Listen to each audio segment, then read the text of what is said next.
Welcome to a special episode of the CEC Report. On today's show, we are going to be discussing the National Bank Infrastructure Solution. Currently in Australia, we have a fixation on infrastructure, a political fixation. There's a lot of discussion about it. And as of recording this, it's the week after the Victorian state election, where the new Premier-elect, Dan Andrews, campaigned on a promise of scrapping a project called the East-West Link, which is a toll road project, and cancelling a contract that had been written. And so he's in a dispute now with the federal government over $3 billion that the federal government had earmarked to put towards this project. And this is in the context that Tony Abbott has claimed that he wants to be the Infrastructure Prime Minister of Australia, and his Treasurer, Joe Hockey, has gone around with a program of encouraging the states to roll over their assets, he calls it, or recycle their assets so that they can be privatised and the money from those privatisations put into new infrastructure.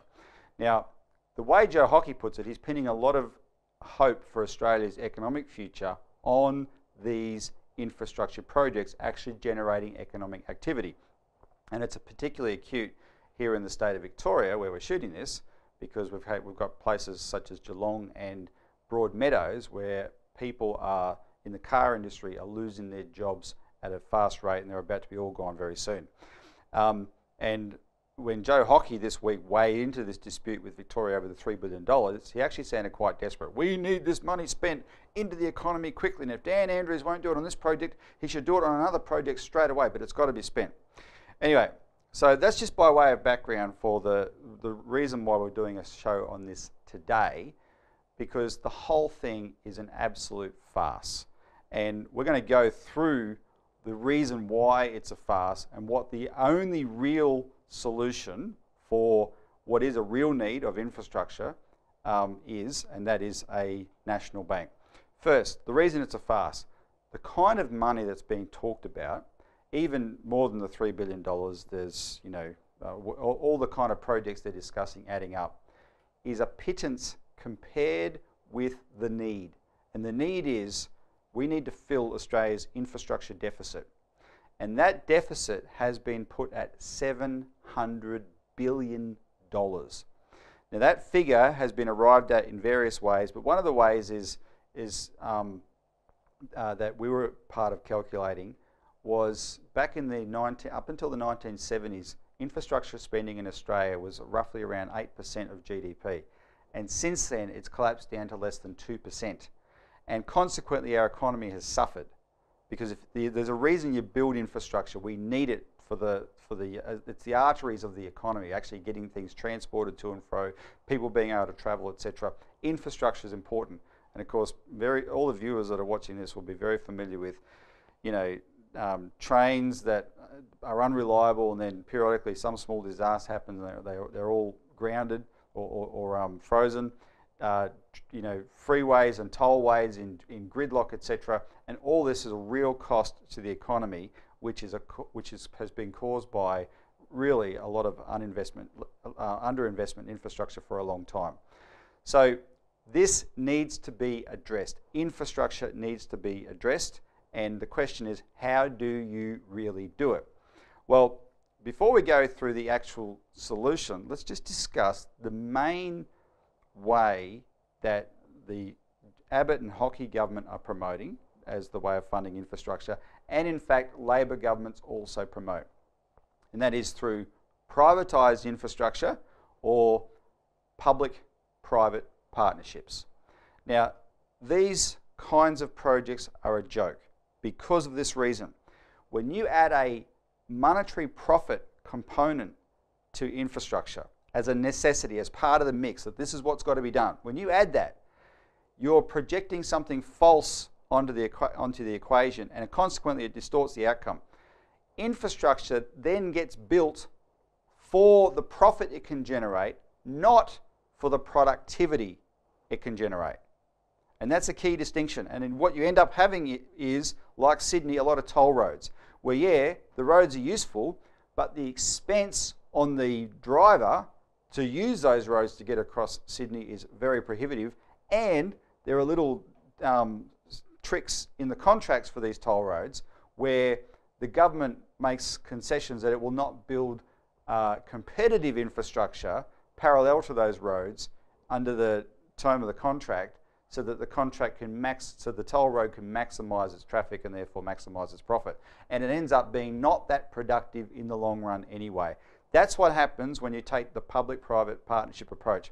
And we've discussed this on this show quite a few times, but there's an added component to it where, in fact, the way public-private partnerships are structured, the government actually ends up carrying the risk of a project, so the public takes the risk of the investment, and private investors tend to, in most cases, walk away with the profits. And it's just really a subsidy for industry, for private big business, and it's that's an irony, because a lot of the big businessmen involved in these kinds of businesses are the same ones who go around preaching that you shouldn't subsidise other industries, you shouldn't subsidise agriculture, you shouldn't subsidise manufacturing, those kinds of things. So that's the approach that we've become used to in Australia, which is all important. And at the G20 meeting that was just held in Brisbane, Joe Hockey was instrumental in getting Australia to become the base of what he calls a global infrastructure hub, where we will be promoting this type of approach to infrastructure for not just Australia but the whole world.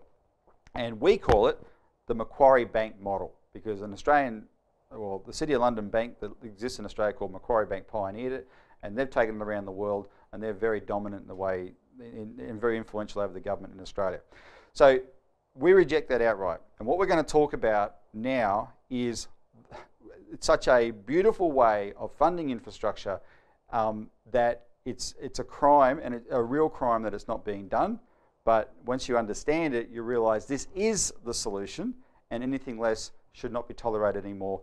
And that solution is a national bank utilised properly, and that's what the CEC is fighting for, and we want you to fight for it with us. But before we do, we'll take a break. When we come back, we're going to talk about the national bank solution to funding infrastructure.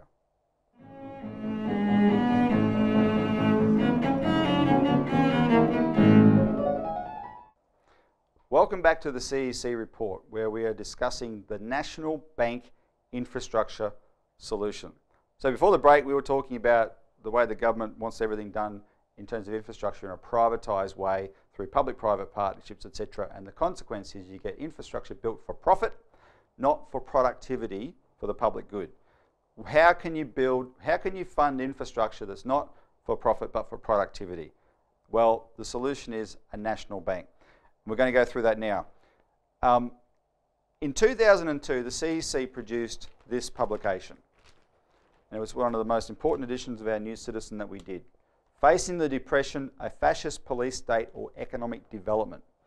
Now, the polemic of the headline is what we've experienced ever since, and we do have a fascist police state in Australia, and we didn't get the economic development we need.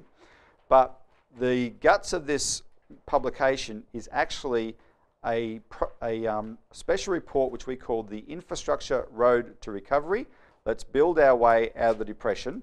And the CEC produced this in collaboration with this gentleman. This is Professor Lance Endersby, or Emeritus Professor Lance Endersby, who is now passed away as of 2009. So he's been gone for 5 years. But he worked with us closely on producing this in 2002. This is all about meeting the $700 billion infrastructure deficit in Australia. And the centrepiece of this was this map of Australia listing 18 absolutely major water projects that could be built in this country to drought-proof Australia and turn us into a massive food bowl for the whole world, and where the potential is huge.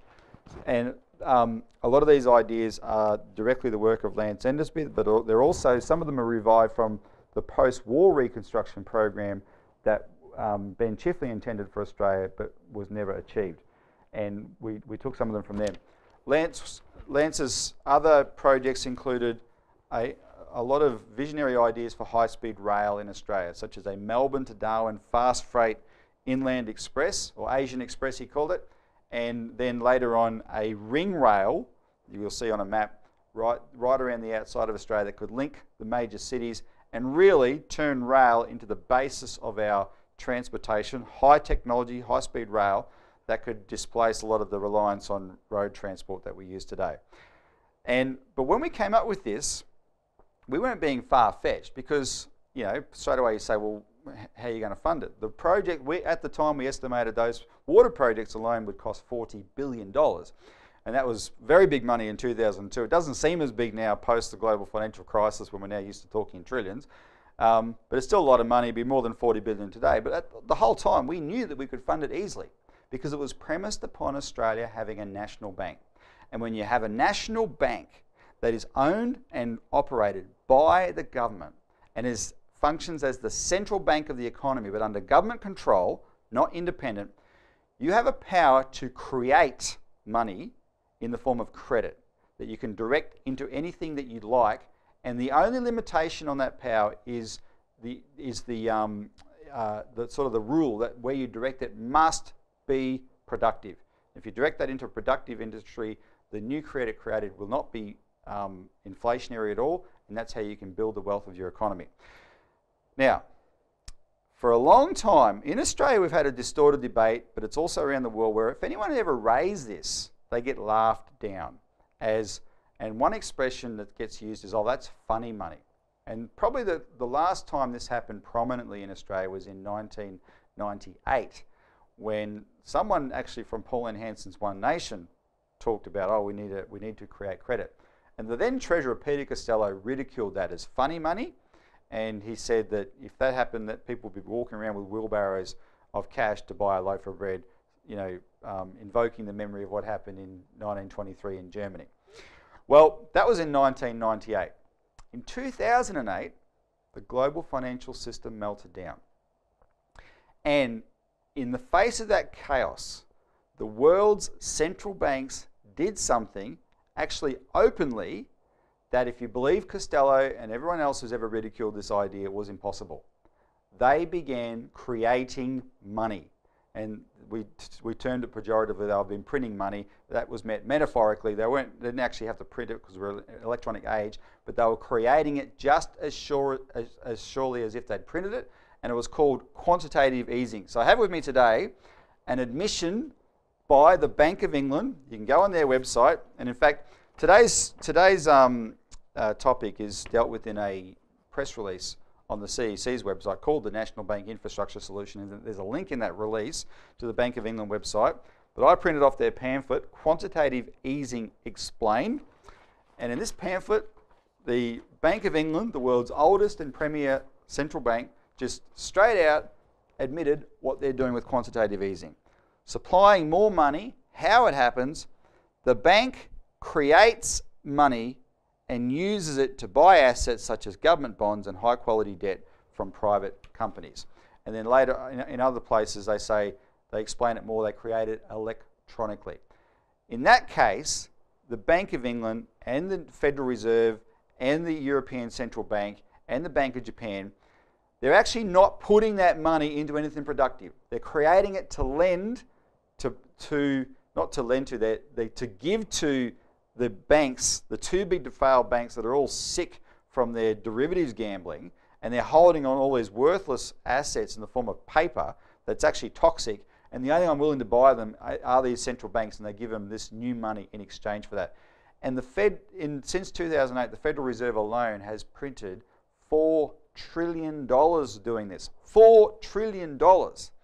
So what we're advocating in Australia is nowhere near that, but it shows it can be done. And our argument is, yes, that's always been the power of central banks. It should be only operate under government authority, and it should be only put into projects such as infrastructure, which increase the productivity and wealth of an economy on behalf of its people. And in Australia, we have a precedent for that, and that was the Commonwealth Bank of Australia, before it was privatised in 1996, but more accurately before it was hamstrung back in 1945. And I'm just going to go through the history of the Commonwealth Bank now, so you know how it works. First of all, the Commonwealth Bank, again having this power, you know, it existed in a country that was very much under the control of the City of London and because of Australia's colonial relationship with Great Britain. So in most circumstances it couldn't function properly. But there were two exceptions, and they were the two world wars. World War I, World War II. And under the emergency conditions of war, when the British had bigger fish to fry in Europe and had their own problems, they couldn't concentrate on what was happening in Australia. Patriotic Australians utilised the power of the bank to make sure that Australia did what was necessary for the war effort.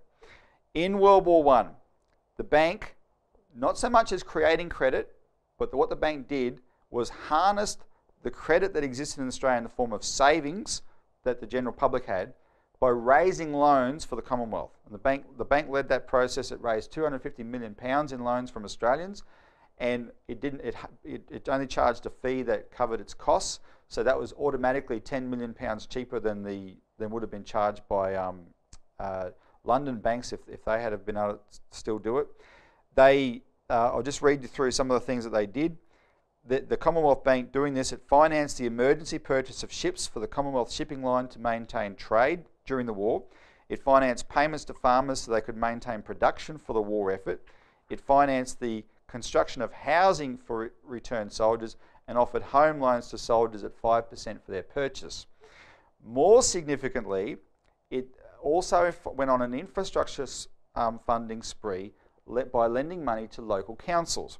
And a lot of people in Australia live in areas where the base infrastructure they're still using today was funded by the Commonwealth Bank in World War I. Between 1911 and 1923, the Commonwealth Bank advanced credit of almost £10 million to 60 local councils to develop infrastructure. This included street lighting and power in the St George County Council in Sutherland Shire in New South Wales, a hydroelectric scheme on the Nimboida River for light and power to Grafton, road construction in the Merredin Shire in WA for soldiers, settlers, farmers to transport their wheat, a massive expansion in electricity generation for Newcastle because the BHP steelworks had just started there and they need more electricity and their population grew, sewage systems for Ballarat, Bendigo and Geelong, Melbourne's upgrade to electric trams, an electric plant for Perth, among many other things. That's the kind of thing the Commonwealth Bank was able to do in World War I. And that's actually without actually creating credit, it was just harnessing the credit that existed. We're going to take a break now and come back and talk about what happened in World War II, which was far more spectacular.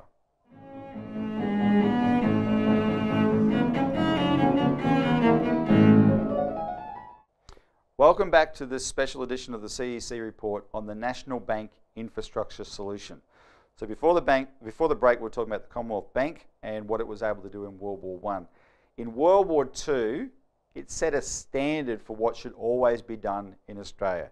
Now, between the wars, after the Commonwealth Bank had performed so well in World War I, the private banks were able to gang together and strip it of the powers that it used, and therefore it was pretty much useless between the wars, and especially in the Great Depression when there was a big fight because the Labor people said we need the Commonwealth Bank to do the kind of thing now it did in the war, and the Conservatives and the private bankers wouldn't let it happen. But in World War II, of course, the Menzies-led Conservatives proved to be absolutely pathetic in defending Australia. They left Australia defenceless. And so Labor came to power. And the two leaders of Labor, John Curtin and Ben Chifley, were the fiercest advocates of national banking in our history. And so they knew the power the Commonwealth Bank had. And what they did is they got the Commonwealth Bank to do the equivalent of what I went through in the previous segment on quantitative easing. They got the Commonwealth Bank to actually create money. They turned on a tap. They used a mechanism called treasury bills, and the simple way to explain it is think of them as like an IOU from the government, where the bank's there, the government borrows from the bank, and of course intends to pay it back. But the bank holds an IOU from the government, and that IOU is as good as money.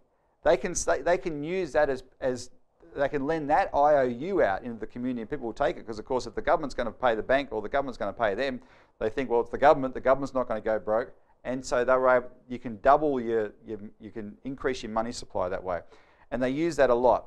In the 9 years before 1942, the Commonwealth Bank only issued a net £5 million in such treasury bills. But When Labor took over under Curtin and Chifley, they turned on the tap because there was a war on. Japan had already landed in Papua New Guinea. They were bombing Australia. They were preparing to invade Australia, and they knew we've got no choice. We need a mobilisation here. Our economy was in a terrible state. It was like an agrarian backwater. We need to be able to produce munitions. We need to be able to supply an army, and we needed a mobilisation. It needed to be funded, and they got the Commonwealth Bank to create the money to do it. So we'll put a table up on the screen where you can see the dramatic increase. So from only using about £5 million worth of T-bills in 9 years, before 1942, in 1942 the Commonwealth Bank issued £59 million, and that was the basis of a boost in government expenditure to £413 million. In 1943 it issued £173 million new pounds, and the government expenditure ballooned to £661 million. In 1944 the Commonwealth Bank issued £77 million in new credit, and the government expenditure was £677 million. And in 1945, the Commonwealth Bank issued £68 million, and government expenditure was £599 million. And then, of course, in 1945, the war ended. When that happened, Commonwealth Bank credit dropped back to next to nothing. Ben Chifley, though, had a plan, because he wanted to use Commonwealth Bank credit as much for peaceful reconstruction post-war as it had been used in the war. And his plan was to finance projects, a big post-war reconstruction program, starting with the Snowy Mountain scheme with the Commonwealth Bank. And when they passed the legislation to start the Snowy Mountain scheme, it's in the legislation that this was to be funded through the Commonwealth Bank. But unfortunately, the combination of the Liberal Party, which had been started in 1944 under Menzies by the bankers, and the private bankers themselves ganged up. They took the government to court. It ended up in the Privy Council in London, and on behalf of the Crown establishment over there, the Privy Council ruled against the government and was squashed. Chifley was shattered. He lost government in 1949. He died soon afterwards. And even though the Snowy Mountains project went ahead, it was the only one, and it didn't go ahead with any Commonwealth Bank credit. It was entirely funded by the taxpayer, and in fact, Menzies made the Snowy Mountain scheme pay interest on the money that it was given by the taxpayer. So he actually tried to put a burden on it, whereas it could have been funded through public credit. Before he died in 2004, Jim Cairns had an association with the CEC on this subject, and Jim Cairns was the Labor Treasurer under Gough Whitlam. And I asked him, when Gough Whitlam came to power in 1972 and he wanted to build the gas pipeline and buy back the farm, why didn't he use this power of national banking that they knew they had, that was available to them? And Cairns knew it. He wrote a book about it called Oil and Troubled Waters, where he said, you know, this is what could be done. The figures I've just given you came out of his book, actually, on what happened in World War II. He wanted to do it in the 1970s. But he said, because of what was done to Chifley in 1949, no one in Labor had the stomach to take up that fight again. And so for that reason, it wasn't used again. And of course, the Whitlam government Labor was the last of old Labor in Australia. They got sacked by the Queen for their efforts, and by the time Labor came back under Hawke and Keating, it was a completely different orientation, totally sold out to the City of London. And so what I've just gone through, the only reason it's not being used is for political reasons. Not because it can't be done, it can be done. It can be done quite easily. And it's political cowardice that has stopped it up until now, because Labor has been in strong position since and could have done it. We have to do it. That's why the CEC is fighting for this. But we've run out of time for this show. There's more on our website about it. Tune in for more of the CEC Report.